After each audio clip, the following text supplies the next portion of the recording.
The world of handmade business can be tough when trying to monetize what you love. We've got truth bombs and motivation to help you find your way through. Passion to profit, let's start today, 'cause the world needs what you create. Tune in right now, it's your shot to learn how to be a handmade boss. Hello everyone and welcome back. So today I am going to be talking about a bit of a checklist for you to start your shop. So these are all the tasks, all the tools, all the things that I would say for you to start your Etsy shop or your handmade business website or wherever you're going to sell off on the right foot. Okay, there's very little in terms of Etsy specific things here, but it's basically just a real checklist of everything I think that you need. Okay, so this is not going to be a fully exhaustive list. It's not going to be like the complete A to Z, because obviously that podcast episode would be like, I don't know, 2 hours long, but it's really like the key things that I do feel that we all need. And some of them might just surprise you. But before we get into it today, I would love it, and it would do me a real solid if you could leave a review of this podcast. Basically, what it means is that the more reviews this podcast gets, the more likely it is to be shown in search results. Because as we know, if you listen to my How the Algorithm Works podcast episode, you'll know that that is basically how the majority of algorithms work. The more feedback that they get that says, hey, this is a good thing, people might like it, the more chances it is of being seen. So I would love it. And it would be a real favor to me if you would leave me a review. All right. So basically what I'm going to do is I'm going to really talk about preparing, okay? And this is all about preparing your shop. So the order of this is that I'm going to go through all of the steps. They are in order. And then right at the end, I'm going to be talking a little bit more about tools and the kind of tools that I would use, that I do use. And yeah, just really kind of digging into the specifics here, okay? And I would also love to know as well, and I spend the majority of my time in Instagram DMs. So if you hear something and you think I would love to have an episode just purely on this one thing, then let me know, because I would love to like chat to you more about this. But again, I know this episode's going to be long. Okay. So the first place or the first thing that you need is a workspace. Okay. Now I know that a lot of us live in smaller homes, and I do as well. Like my home isn't massive. And like the spare bedroom that I have was my office for the longest time until I moved into my kind of home office cabin, just so I could have some kind of work-life balance, and just so the space was a little bit larger. Okay. So a workspace, it doesn't matter if it is a corner of your bedroom. It doesn't matter if it is a little part of your dining table. It could be a whole room. It could be like a nice little she shed that you've turned into your own little kind of like space, which is essentially what I've done, right? It doesn't matter what it is. I think personally, from a productivity point of view, it is a really, really good idea if you have some kind of space where when you're in it, you know that this is focus time, and you know that this is the time for you to be creative. This is a time for you to be focused, and this is a time for you to really work, because that is one thing that I didn't have. For the longest time, I was working from a laptop on my bed at my parents' house where I still lived, and I found that it was really difficult. The lines were extremely blurred in regards to switching off and actually having some kind of work-life balance. And what ended up happening was that I would get creative ideas at times where I couldn't do anything about them, like on the bus to work or maybe at work. And I couldn't do anything about them. And then when I actually got home to work, it was just gone, because my brain could not kind of differentiate the difference between this is where you work and this is where you relax, right? So it's all good to like work from a laptop on the couch if you're like maybe sick one day, or if maybe you're feeling a little bit like slow. It's fine once in a while. I'm not saying like, you know, you can never work from your laptop from bed again. But what I would say is that if you could have that definitive kind of spaces separate, that is a real good thing. And also as well, it's a good idea to kind of look at where you can store your stuff, because, you know, to create things takes stuff, it takes supplies, it takes space. So that would be the very first thing that I would do. And I think as well, this also does help to create some kind of like mindset around, this is a proper, real business and I'm making space for it physically, but also energetically in my life as well. I don't think enough people do this, where they will consider the business as a real business, a real thing. And it always is destined right from the word go to be like a bit of a sideline and not really important in your life. And there's a lot of like energetics around this as well, about being more kind of, you know, putting aside, it's kind of self-care, but like in a business sense, you're putting aside time, you're putting aside space to actually do this thing that you've been wanting to do, right? So that is number one. The second thing, which might sound a little bit topsy-turvy to, I think, what a lot of you have done, but it is a target market and a niche. Okay, so the reason why this happens so early on is because ideally you want to have a target audience and a niche that you serve first before you start to create products, because it's a lot harder. It's not impossible, and it is certainly how we do it within the HBSA, because nine times out of 10 people who join are, you know, they have some kind of business already, right? However, it's a lot harder to do it in reverse, and it's a lot more, you have to really dig into the individuals, the nuances within your target market and the people who buy from you. So it's a lot easier to do it in reverse. So think about the kind of people that you would like to serve. Think about the kind of people who you would love to serve. It can be people just like you. And actually, this does happen more often than you think.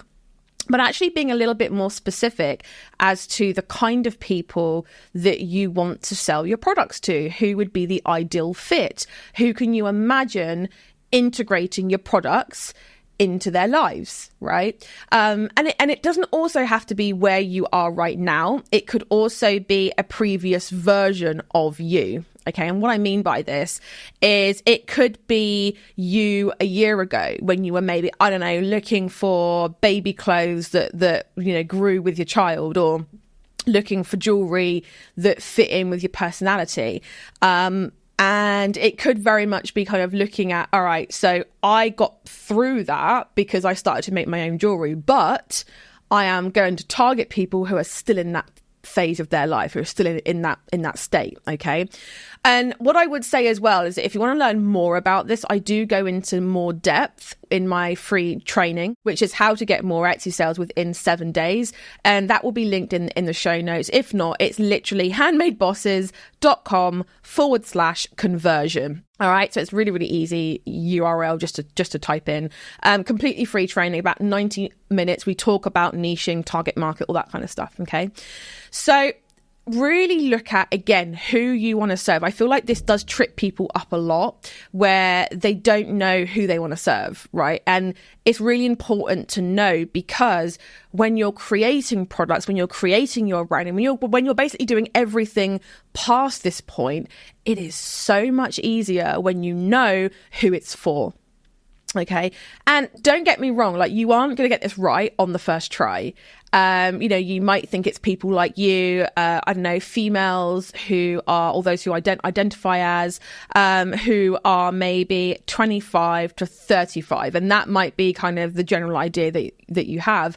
But maybe 6 months down the road, you might decide, oh, okay, they're actually like a little bit maybe younger than that, maybe slightly older, maybe, there's lots of different changes that might happen. So do your best to kind of say, right, this is my target market. And it's not just age, it's not just gender, it's not any of that. Like that is good to start off with, but it's also looking at what they like, what they dislike, what their jobs are like, what their cars are like, where they live, what their day-to-day life is like. Do they have kids? Are they with someone or are they not? And just really looking at painting a bit of a picture as to what their everyday life is like. Because again, that is going to make it so much easier for you to create all the things past this point for someone specific. Okay. So also talking about a niche, okay? So a niche it really goes hand in hand with the target market, okay? So you have probably heard me talking about niche a lot, and you might have heard the word niche thrown around, and you might just be a bit done with the whole niche thing. All a niche is really looking at, okay, here is my target market, here is my people, but I want to target a specific subsect of those people with specific products. Contrary to obviously in our heads, we're always taught that if we are aiming towards more people, we're going to get more sales. And actually, it's the complete opposite of that, right? It's kind of like if you owned a classic car, like a really nice classic car. You wouldn't necessarily take it to, and I'm talking about like a real nice classic car, something like, I don't know, a classic Jag or a classic Lamborghini or Ferrari. You wouldn't necessarily take it to a general mechanic because you are like, I want someone with specialist knowledge, someone that knows this car inside and out, that's going to really cater to the needs that I have, that's going to really kind of look at this and know specifically, A, if there's any problems, B, how to fix it, and C, not to ruin the car. Right. And it's basically the same thing with niching. When you are connecting with a certain type of person, you connect with them on a much deeper level rather than if you are trying to attract everybody, you're not really connecting with anybody. And it's why, and I get this a lot, when people start to add more and more and more and more products, you know, they're like, oh, I sell jewelry, but I'm going to start selling bookmarks. I'm going to start selling this, and this. It's why sales quite often might start to dip and might start to drop. And it also really affects you actually building your brand because people don't really know what you're known for. So what I would say here as well is to think about your favorite brand. So for me, that would be something like Lush. Lush don't do a lot of different things. They do a small amount of things, but really, really well. We're going deep here, not wide. Okay. So think about your target market. Think about your niche. A niche also as well helps you to get found within algorithms. It helps you to get found and really kind of favorited, trusted, and it makes you the go-to place for people that people do keep coming back to over and over again. So that's number 2. So you can imagine this podcast episode is probably going to be quite long. So number 3 is a unique selling point, okay? And this is really what makes you special. So you have your target market, you have your niche. This is what's going to make you different from everybody else out there. And this is why if you are, and I mean this with love, if you are a shop that's just gone, I'm going to sell on Etsy because I've seen someone else do it and I can do that the same and I can make the same sales as them. That's not enough for you to actually succeed because all you're doing is basically looking at the success and the USP that someone else has and trying to replicate it without any prior knowledge, without knowing who their target market is, what they do to get those people in. And then, like, as you're going to see throughout this whole list, there are a lot of individualities with it. So this is where a USP really comes into play, unique selling point. And that is basically what makes you special. So that could be something like the way you create your products. It could be something like how you present them. It could be maybe you do gift baskets. It could be the type of person you are. It could be the workspace that you're in. It could be so many different things, right? So it's a really good idea to look at what else is out there and to just assess kind of where you lie within the kind of competitive landscape, okay? So think about what makes you special. Number 4 is decide your shop name. And what I would say is that your shop name has to be something short has to be something snappy, and I think has to be very specific and describe what it is that you do. So I actually give a bunch more guidance on how to choose your shop name within my book, which this podcast is, I guess, kind of named after, and it's called How to Be a Handmade Boss. Search it on Amazon, you'll find it, and really that book goes perfectly alongside this whole episode, this whole list. So if you're listening to this and you're like intently like, oh yeah, this is really, really good, go and buy that book, because honestly, it's going to help you in much more detail with all of this. And it's probably the cost of like a lunch out. It's not going to be ridiculously expensive or anything like that. So deciding your shop name, and again, keep it short, keep it snappy. Don't make it really, really long, because people don't remember it, and then they misremember it, and then they put it in the like Google search. They never get to find you. They're just like, oh, it's that shop that did this, and it was something Ellie or Masoma something, and da, da, da. If you keep it short, snappy, people actually remember it. And when they go to find you on socials, on whatever, it's going to be so much easier. Okay. Also, talking about your shop name, make sure that it is available on things such as domain names, Etsy shop names, social media names. Just make sure, this is something that I have done myself, that it's not going to get confused with any other brands out there. One thing I would also say here as well is to, if you can, is to purchase the domain name for your brand. Okay. I have seen this happen a lot, where people will set up an Etsy shop, socials, all that kind of thing, go to start their own website, maybe like 2-3 years down the line, and actually discover that someone has already purchased the domain name. And people actually do this, like legit, they do this. They'll see a business that's doing well, purchase the name, and then expect the business owner to buy it off of them for a really inflated amount. It's probably something like £15 to £20, something like that for the year. And I use GoDaddy. So again, that's a little sneak peek as to like a tool that I use. But I would say, as soon as you've decided on your shop name, make sure to reserve we are going to talk about socials, but reserve your socials, reserve your Etsy shop name, and also reserve your domain name. So number 5 is talking all about branding. Okay. Now, this is quite kind of a good place to kind of stick branding in, because you already know your target market, you know your niche, you know your USP, you know your brand name. So you know what your branding needs to have in order to attract the perfect people. Okay. So, and branding is so much more than just pretty colors, a logo, some fonts. It is so much more than that.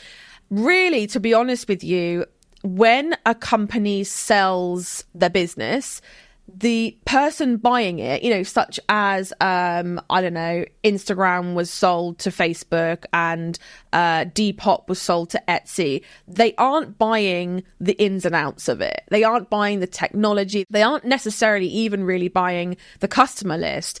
They're buying the brand. They're buying the recognition that goes along with that. They're buying the trust. They're buying the expertise or the illusion of. And really, a brand is so much more than that. Okay. And again, we do cover this in depth within the book, and you won't get this right the first time either. Like, I would just like to kind of say that you won't get it right the first time, and it will be really annoying, and you'll think, oh, I know. And you'll probably rebrand maybe 2 or 3 times in your kind of business life. But just start off by kind of brainstorming some colors, brainstorm. And I love Canva for this. Like, if you just type in brand board on Canva, it will give you a nice little template.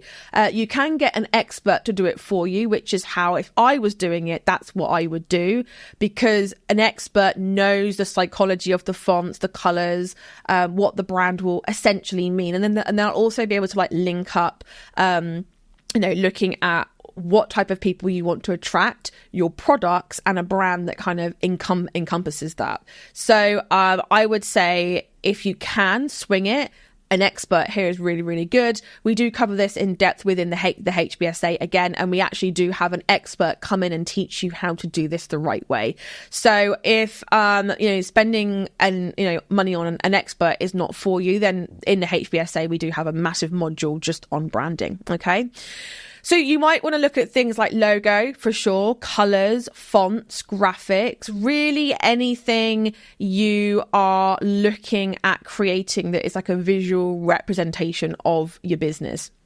So also based off of that as well, you also want to be looking at, all right, let's make my Etsy shop banner. Let's make my listing graphics. Let's kind of really maybe even create some kind of social media templates here, but just give yourself a starting point when it comes to the colors that you want your brand to have, the fonts, the logo, the graphics, all that kind of thing. One thing I would also say is to make sure that you make your logo in black, in white, in all your brand colors, and make sure to download it with a transparent background so that when you use it for packaging and things, it's easy to use. Because otherwise you have to go back into Canva, re-download it again. It's a right headache. All right, number 6 is research what it will take to make you all legal and all good. Now, I'm not going to give you too much advice on this because I'm based in the UK. What would make my business legal is very different to what might make yours legal. But if you are within the UK, I would say .gov is a really good place to kind of start with this. I would also say as well, have an accountant on side, whether that's someone that you can ask questions, someone that actually does your books for you. That was my very first hire within my business, was to hire an accountant, someone who could do my books, someone who could do my accounts for me. And that was the first hire because I knew straight off the bat that all of that stuff would scare me, it would confuse me, and it would literally put me off of starting the business in the first place. So research not only what it takes to make you legal, but also make sure that you have your bookkeeping software, if you're going to use that, accounts, taxes all ready and set up in your mind, okay? And a good place for kind of like legal advice, and again, I will like explain this in the tools list, but it is Rocket Lawyer. And there's loads of like basically freelance legal help for hire on that's Rocket Lawyer. And I've used it so many times for things like T's and C's, and if someone's copied me, it's like kind of, okay, where do I stand with this? And they're really good at like, you know, lots of different little things, but also really good at advice as well. So definitely look at what you need to make you legal here. And again, like it's really different advice depending on where you are in the world. I would check with experts, local bodies, rather than posting in groups and things, because obviously, you know, if you take advice from someone in like a Facebook group or something like that and it ends up being wrong later on down the line, it's basically your fault. It doesn't matter if they've said this or they've said that, it is still your fault as the business owner. So you want to make sure that you are starting things off on the right foot. The seventh thing is products. Okay. So this is where you start to plan out products. Okay. So you're not going to be actually making them quite yet. It's more drafting them out. You know, we're going to be ordering supplies and things later on down the line. But for now, we want to make sure that we are drafting out, making a list, drawing them, whatever that looks like for you, products. Okay, so I would say 10 is a really good starting point. And look at different products that have sold well on Etsy, if that's the platform that you're starting off with. Look at keywords that are working really well. And again, I use eRank for this. They actually have like a trend report. I mean, it's not fantastic because it literally just says the word gift every single month, but it's a really good place for you to kind of go and look at like researching, just like lots of different keyword phrases, things that are being searched for a lot, low competition, high traffic, all those kinds of things. And just really take some time to create 10 quality products that people actually want. And a quick note on trends here. I did talk about trends in another podcast episode. I can't remember which one it was, but trends are something that I don't recommend everyone follows, because for normal businesses, trends are great. if you create clothing, if you create makeup or something like that, trends are good because trends means an uptick in traffic, which means that you are going to get sales. But what happens when that traffic dips off, which it will do? The sales start to drop, things start to drop, and it all ends up looking a little bit sad, So what I would say is for handmade business owners, it's not as important to follow trends because, sustainability and being very eco-conscious in and of itself is a massive trend and will probably continue to be that.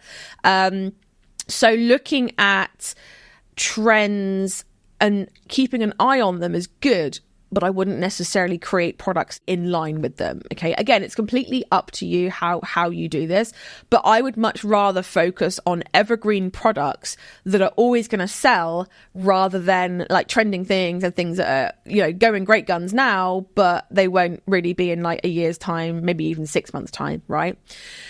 The 8th thing is a business bank account. Now, I personally use Starling, and Starling have bank accounts for sole traders, limited companies. I think that's like incorporated in the States, or if you're selling on your own kind of thing.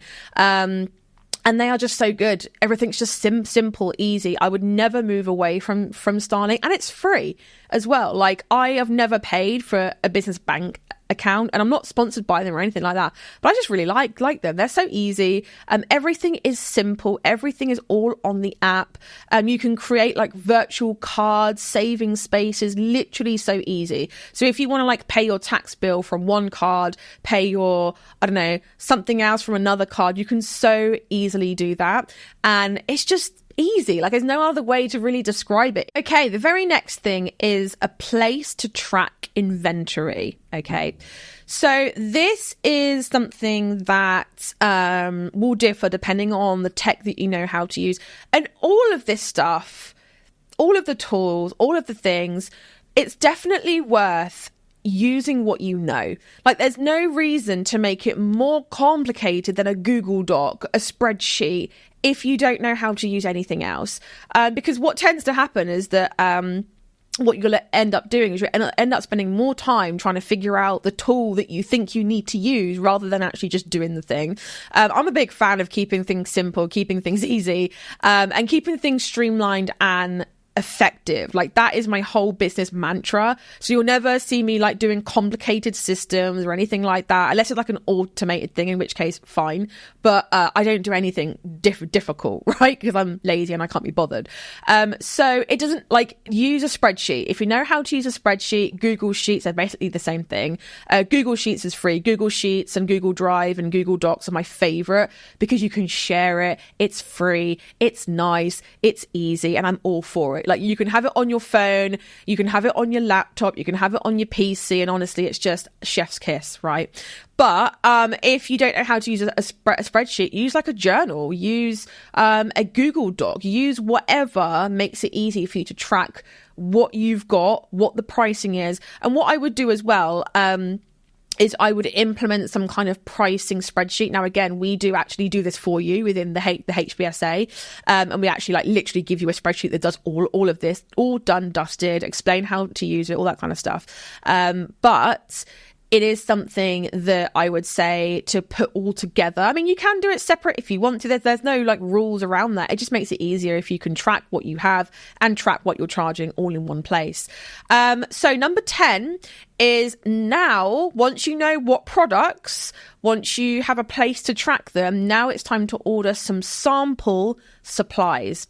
Now, one thing I would say is that you don't necessarily want to go to, if you're in the UK, Hobbycraft, or if you're in the US, Hobby Lobby or Michael's or anything like that. You don't want to go to anywhere like that, because you are getting like 2 or 3 additional markups on the wholesale cost. So instead, what I would do is I would go on to places like, Etsy also does have shops and brands who sell craft supplies. So actually, that's a really good place to start. Also, there's like eBay, Amazon, and just see about ordering a low quantity of them, and just order some small amounts to have a little go, have a little fiddle around. What I would say here is, out of the 10 products, make 2 of each. One that you can play around with, and one that I will like explain what to do with later. But it's always good to have two, because you don't want to have like one, loan it out to someone and you can't get it back, and you want to take pictures of it and all that kind of stuff. So order some sample stuff and then get making, okay? Just make up the products that you have. And don't forget, that's just 10. So you don't need to go crazy. It's just 10 here, all right? Number 11 is to price up your products. And again, you can reference the stock tracking sheet. Price up your products and make sure there's enough profit. Because this is something that is, like I always say, that a business is like a 2-layer thing. When you first start, okay, the first layer is you start the business and you make your first sales. You're like, yay, awesome. And the second layer is when you actually start making profit. Because those are two very different things. You can make sales, yay, brilliant, but not make any profit. So what's the point? All you have then is an expensive hobby. So make sure that you are pricing this thing up and there is enough profit for you to actually make a living. All right. And I have loads of I will do a podcast episode all on pricing, but really the general rule of thumb is there is no formula. Okay, there is none. None of them really work for handmade business owners. It never really works. Like, you can double it if you like, you can triple it. But what happens if you want to do wholesale later on down the line? What happens if you want to run a sale? What happens if you need to put VAT on it? You know, what happens about all these things? So instead, what I would say is a general rule of thumb, this is really general, is to look at what other people were charging and price at the higher end. This is something that I like to really integrate into perceived value pricing. And perceived value pricing is essentially where you will look at the need. And again, this is why we did niching target market really early on, is to look at the need that your target market has and price accordingly. For example, if you make hair bows, you might be really tempted to look on Etsy and be like, oh, well, Joe Blogs down the road is charging £5 for a hair bow, therefore I should charge £5, or therefore I should charge £7 or £8. And that is essentially what a lot of coaches will say, yeah, fine, sure, do it. But the problem with that is that you're only pricing from what you can see and from what you can experience. You're not actually pricing for the customer, okay? The customer is looking for a hair bow because they have a need to solve. They have a reason to want to buy it. Okay, so looking at that reason, looking at that need and saying, how important is that reason, is that need for the customer? Okay, it's the reason why Kias are priced so much different than like Lamborghinis. They're both cars. They both do the same thing. They get you from A to Z, but it's perceived value pricing. It's why Lacoste perfumes are priced so much cheaper than Chanel perfumes or Jo Malone perfumes. They're for a different market, yes, but they're also, the value of a Lacoste perfume is very different from a Jo Malone, Chanel, whatever. And that is where this really comes into play, okay? So you want to be making sure that you are pricing for the need, for the want. So again, going back to the hair bow thing, if you are creating hair bows for flower girls for weddings, right, and you're thinking, oh, I can't charge that much for it, why not? Because at the end of the day, the bride and the groom know, or the bride and the bride, or the groom and the groom, they know that, the flower girl is going to get their hair messy. They're going to be in and out of, like, I don't know, the tent, the venue. They're going to be touched on the head by every auntie and uncle known to man. Oh, you look so cute. Oh, they're going to be doing cartwheels. They're going to be like playing around, and their hair's going to get messed up. But they still want it to look nice for pictures. So the big value there is, I want my flower girls to have fun, but also to look good at a moment's notice. So that is a perceived value. So don't go charging like £5, £8 for that. Like, that is a lot more. So I'm hoping by now you can kind of see how this really works. The next thing is number 12, your shop policies, okay? And this is such as returns, exchanges, complaints. It's a really good idea to sort all of this stuff out now before you actually get a problem, because I see this a lot within our Facebook group where someone will say, oh my God, someone wants to exchange something. What do I do? Just do this ahead of time so that you have it, it's done, it's dusted, you know the expectations that you have. Now, policies can be quite tricky because what you need to do is you need to essentially be saying, if someone wants to do XYZ, this is the standards that I have. And this is the expectations that I have. You're doing that ahead of time. So what are you going to do if someone wants to return something after 30 days, 60 days, 90 days? What are you going to do if someone wants to exchange something that is personalized or that you can't change without losing a bunch? What are you going to do if someone has a complaint? These are all things to kind of really take note of and set out straight away. Then you want to create actual legally binding policies here. Now, Etsy is great with this because they actually give you like templates and stuff. But again, somewhere like Rocket Lawyer has lots of other templates and lots of other things that are really low cost that you could actually implement yourself. So really get to like grips with what you would like to, how you would like to handle all these things ahead of time, because it's just going to save you a lot of headaches, heartaches, tears, everything else. Number 13 is after you have created your sample products, remember we had 10 products, we want to make 2 of each, you want to give one of those to someone who can test it out for you, preferably really leaning into someone who is in your target market. That can be a family member, that can be your friend, that can be your neighbor, that can be someone you know from gym or a yoga class or someone like that. Or you could even go into the Facebook group and be like, hey, I'm looking for someone to test this particular product. Can someone help me? And what you want is people to give you feedback about your products, because it is so much better for product testers to tell you if something's wrong rather than a real customer that's going to then leave you a 4-star review, 3-star, 2-star, whatever. Also as well, this really does feed into your USP because they might bring up things that perhaps you haven't even thought of. Maybe it's a specific way you blend essential oils for candles. Maybe it is, I don't know, something different. But just simply looking at and getting feedback from people within your target market is a really amazing thing to do.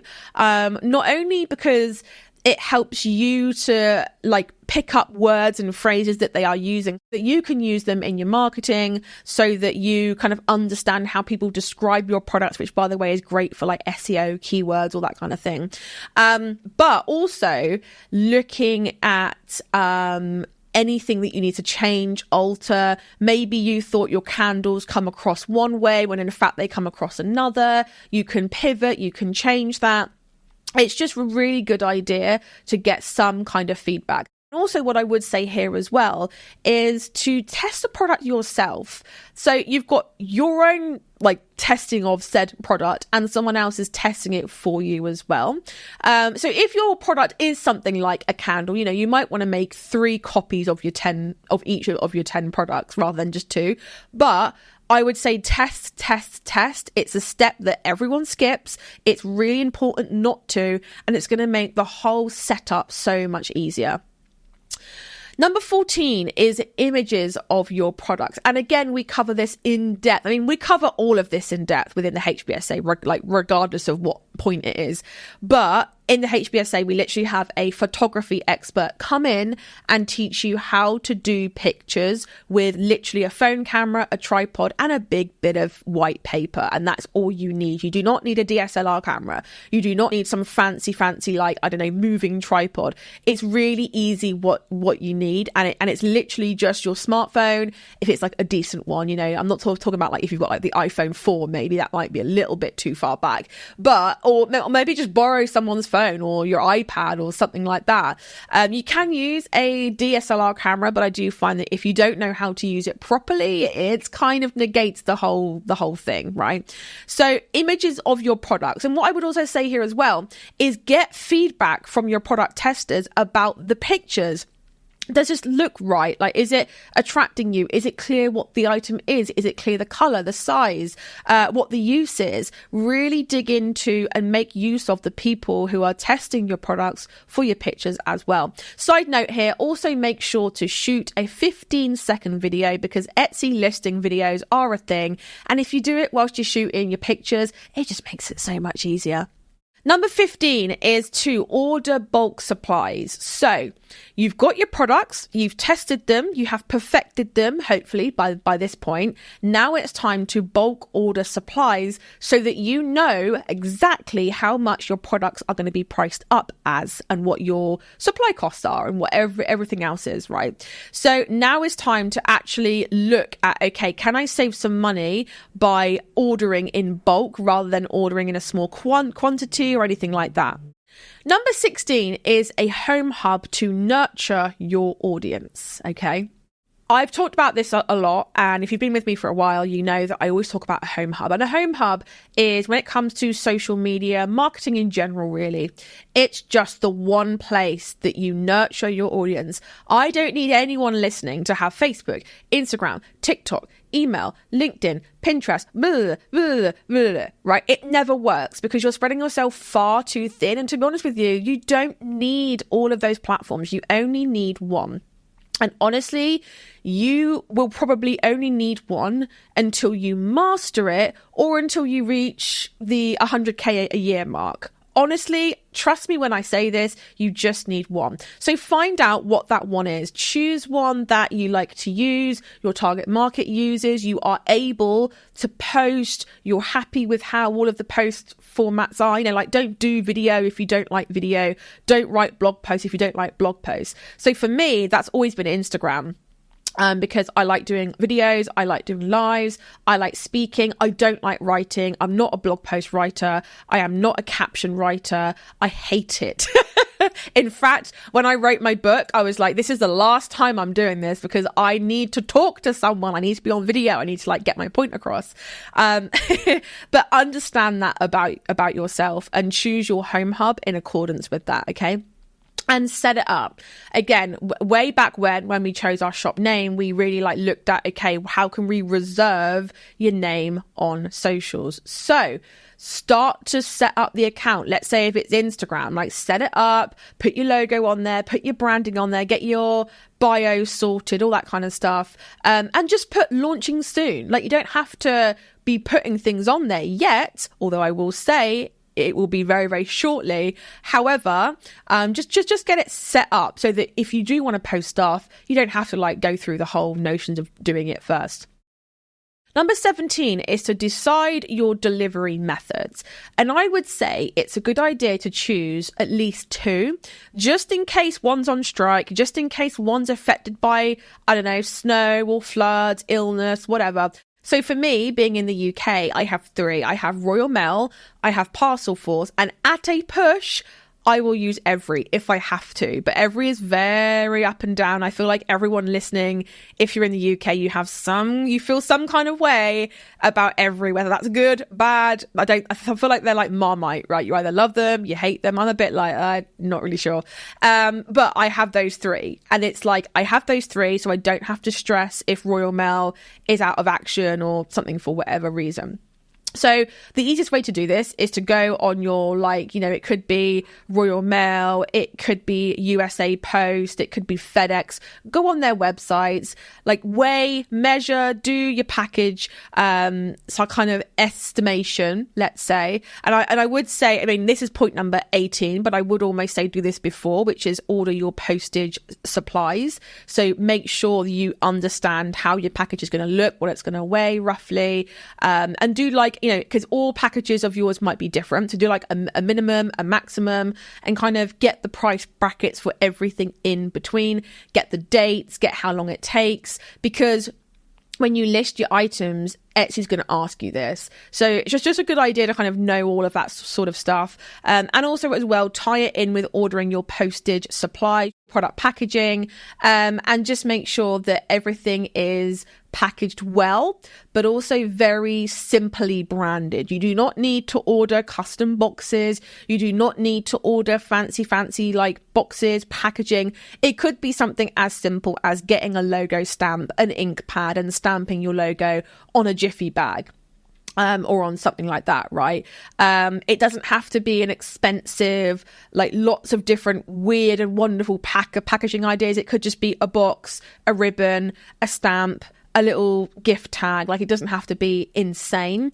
And if you go onto Pinterest as well, in fact, on the Handmade boss's Pinterest account, I do have a low cost packaging ideas board that you can go and have a little look at. But I would say that Pinterest is great for this. Just type in cheap jewelry packaging ideas, cheap candle packaging ideas, and you'll get to like know how to package it. And I would also say here as well, it's not a must do, but it's a nice to have. I would have a standard packaging and a more upgraded, like a gift one that you will charge for. Because Etsy actually does allow you to add like gift packaging in there and for you to charge more, which is great around Christmas, Valentine's Day, Mother's Day, birthdays, all that kind of thing. It's just like an extra way for you to make some profit. So then we move on to number 19, which is to document the process of you doing everything, all of the above, to share on socials.